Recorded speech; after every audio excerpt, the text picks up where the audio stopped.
भैया बहनों नमः संस्कृताय। हम लोग संस्कृत पद्य पीयूषम का अध्ययन कर रहे थे। 3 पाठों को हम लोगों ने पढ़ लिया। आज हम लोग चौथे पाठ की तरफ चलेंगे और जैसा कि आप पाठ का नाम देख पा रहे होंगे, लिखा गया है शांति सौख्यम। शांति सौख्यम, शांति का अर्थ होता है सहनशील और सौख्यम का अर्थ सुख। तो ध्यान दें, साफ साफ आप देख पा रहे होंगे, लिखा गया है कि शांति सौख्यम अर्थात सहनशीलता का सुख। आप ध्यान दें तो आप लोगों ने पाया था कि पहला पाठ हम लोगों ने जो पढ़ा था लक्ष्य भेद परीक्षा, वह भी महाभारत से संग्रहित था। दूसरा पाठ हम लोगों ने जो पढ़ा था वृक्षाणाम चेतनत्वम, वह भी महाभारत से लिया गया था। और आज हम लोग जो चौथा पाठ पढ़ने जा रहे हैं, यह भी महाभारत से संग्रहित है। और तीसरा पाठ अनेक रचनाओं का संग्रह था। तो हमारे आपके लिए परीक्षा में आसान होगा संदर्भ लिखना, क्योंकि हमें ज़्यादा पाठों में महाभारत को उपजीव्य बताना है, महाभारत का नाम दिखाना है। तो ध्यान दें क्या लिखा गया है, इसको आप देखें तो आप समझ पाएँ। लिखा गया है कि यह पाठ श्री व्यास रचित महाभारत से लिया गया है। अपने शिष्य सज्जन को दिव्य दूरदृष्टि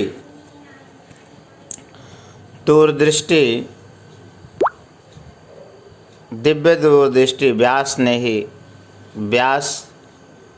ने ही दी थी, जिससे सुदूर हो रहे महाभारत युद्ध का आंखों देखा हाल संजय ने धृतराष्ट्र को सुनाया था। प्रस्तुत पाठ में युद्ध के अंत में सरसैया पर लेटे हुए भीष्म पितामह के द्वारा युधिष्ठिर को दिए गए उपदेश का कुछ अंश है। क्षमा द्वारा मनुष्य को जीवन की सार्थकता प्राप्त होती है, यह सर्वोपरि गुण है। भैया बहनों ध्यान दें, इन लाइनों को पढ़ने का केवल एक उद्देश्य होता है कि आपको परीक्षा में संदर्भ लिखना पड़ेगा। तो संदर्भ आपको अच्छा हो, बढ़िया हो, इसके लिए उस पाठ की रूपरेखा जानना आवश्यक होता है। तो यहाँ मूल रूप से आप देख पाएँ, लिखा गया है कि महाभारत के युद्ध के उपरांत पितामह भीष्म जो है युधिष्ठिर को उपदेश दे रहे हैं। तो इस बात को हम लोगों को पढ़ना है। आइए हम लोग सीधे श्लोक की तरफ बढ़ें और देखने का प्रयास करें कि श्लोकों में क्या लिखा है। ध्यान दीजिए, आप देख पा रहे होंगे, ध्यान से देखें। श्लोकों को आपके पास अपनी भी पुस्तक होगी, आप अपनी पुस्तक ज़रूर साथ में रखें, तो आपको आराम से चीज़ें समझ में आएंगे। आइए हम श्लोकों को लेते हैं। यो दुर्लभतरं प्राप्य मानुषं दुष्यते नरः धर्मावन्ता कामात्मा भवेत् सा खलु वंचते। यो माने जो, दुर्लभतरम, याद करिए आप लोग अंग्रेजी के फार्मों को पढ़ते हैं, उच्च, उच्चतर, उच्चतम, उसी तरह ये लिखा गया है दुर्लभतरम। दुर्लभता से यानी कठिनाई से, प्राप्य माने प्राप्त करके, मानुषम, मानुषम माने मनुष्य का, और द्विष्वते माने द्वेष करते, और नर माने मनुष्य। यो दुर्लभ तरम प्राप्य मानुषम दृश्यते। प्राप्य में प्रा आप ल्यप, प्रा उपसर्ग पूर्वक आप धातु से ल्यप प्रत्यय लगाने से प्राप्य बनेगा, जिसका अर्थ होगा कर्या करके। तो प्राप्य यानी प्राप्त करके। मानुषम माने मनुष्य का, और दृश्यते माने द्वेष करते हैं, नर माने मनुष्य। धर्म अवमंता, धर्म अवमंता है यानी धर्म का अपमान करते हैं, धर्म को नहीं मानते हैं। कामात्मा, कामनाओं में आसक्त रहते हैं, यानी संसार की वस्तुओं में आसक्त रहते हैं। तो लिखा है भवेत सा खलु वंचते। भवेत माने होते हैं सामान्य वे, खलु माने निश्चित ही, और वंचना माने होता है धोखा या ठगा जाना। वे स्वयं से धोखा करते हैं। पुनः एक बार अन्वय से ध्यान दें। यह नरः जो व्यक्ति दुर्लभतरम कठिनाई से प्राप्त होने वाले मानुषम प्राप्य दुष्यते मानव शरीर को प्राप्त करके द्वेष करते हैं, धर्म अवमंता धर्म का तिरस्कार करते हैं, कामात्मा कामनाओं में सांसारिक वस्तुओं में आसक्त रहते हैं, भवेत स खलु वंचते वे स्वयं से धोखा करते हैं, वे स्वयं को ठगते हैं। तो भैया बहनों, ये श्लोक आपको ध्यान में आ गया होगा। एक बार पुनः आप ध्यान से देख लें। यह नरः जो व्यक्ति दुर्लभतरम कठिनाई से प्राप्त होने वाले मानुषम प्राप्य दुष्यते मानव शरीर को प्राप्त करके द्वेष करते हैं, धर्म अवमंता धर्म का तिरस्कार करते हैं, धर्म को नहीं मानते हैं, कामात्मा कामनाओं में आसक्त रहते हैं, सांसारिक सुखों में व्यस्त रहते हैं, भवेत स खलु वंचते ऐसे लोग स्वयं से धोखा करते हैं।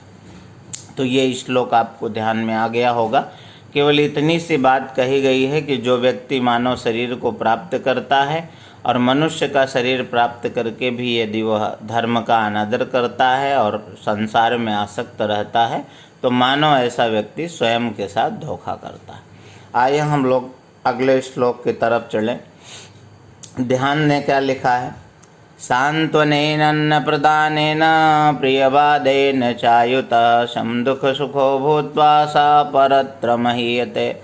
सांत्वना अन्न प्रदानेन, सांत्वना संतोष, अन्न प्रदानेन अन्न दे करके, प्रियवादेन प्रिय बोलने से, चा अप्युतः और दोनों। लिखा गया है सांत्वना अन्न प्रदानेन, अर्थात सांत्वना से यानी सांत्वना दे करके और अन्न प्रदानेन यानी अन्न दे करके, अन्न प्रदान करके, भोजन दे करके, प्रिय प्रदानेन सम दुख सुखो भूत्वा, सम माने समान रह करके और दुख सुखोह दुख और सुख में समान रह करके, भूत्वा माने हो करके, सा परत्र महीयते सामान्य वह यानी व्यक्ति, वह व्यक्ति परत्र माने परलोक में यानी स्वर्गलोक में मृत्यु के बाद, महीयते माने श्रेष्ठ स्थान को प्राप्त करता है। अन्वय से आप इसके अर्थ को ध्यानपूर्वक देख लें।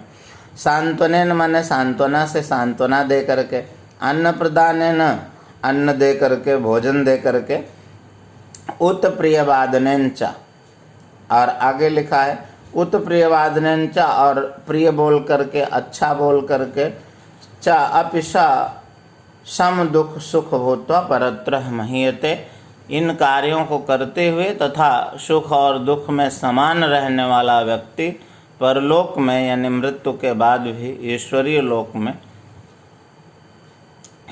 लोक को प्राप्त होता है, अर्थात उसे मोक्ष की प्राप्ति होती है। केवल इतना कहा गया है कि जो लोगों को सांत्वना देते हैं, भोजन देते हैं, और इन दोनों कार्य के साथ साथ च को यदि हम बीच में कर लें, सांत्वना अन्न प्रदानेन च युतः प्रियवादनेन, तो इन कार्यों में जो प्रिय वाक्य से युक्त होते हैं यानी प्रिय बोलते हुए सांत्वना देते हैं और प्रियतापूर्वक अन्न देते हैं, सुख और दुख में समान रहते हैं, वैसे व्यक्ति स्वर्ग को प्राप्त करता है। आइए हम लोग अगले श्लोक की तरफ बढ़ें। आकृष्य मानो, आकृष्य का अर्थ होता है, कृष्य का साफ साफ अर्थ होता है गाली देना, और भला बुरा कहना भी आप इसको कह सकते हैं।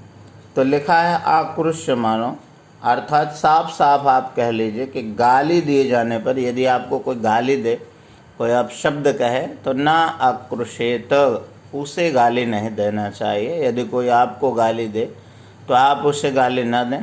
मन्नुरेय क्षितिशता, और क्षितिक्षतः का अर्थ होता है सहनशील, जो आप लोग ऊपर पाठ का नाम ही पढ़ चुके हैं।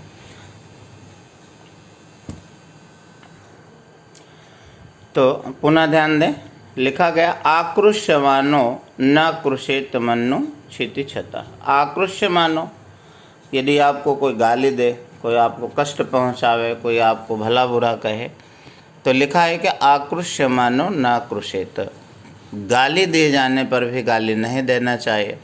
मन्नुरे क्षितिक्षतः, कर मन्नुरेनम क्षितिक्षता, क्रोध को सहन कर लेना चाहिए। चितिक्षता माने जो सहनशील व्यक्ति होते हैं, या तितिक्षता को सबसे पहले ले आकर के रख लीजिए। तो तितिक्षता यानी जो सहनशील व्यक्ति हैं, वह आक्रोश मानो न आक्रोशेत मन्यो।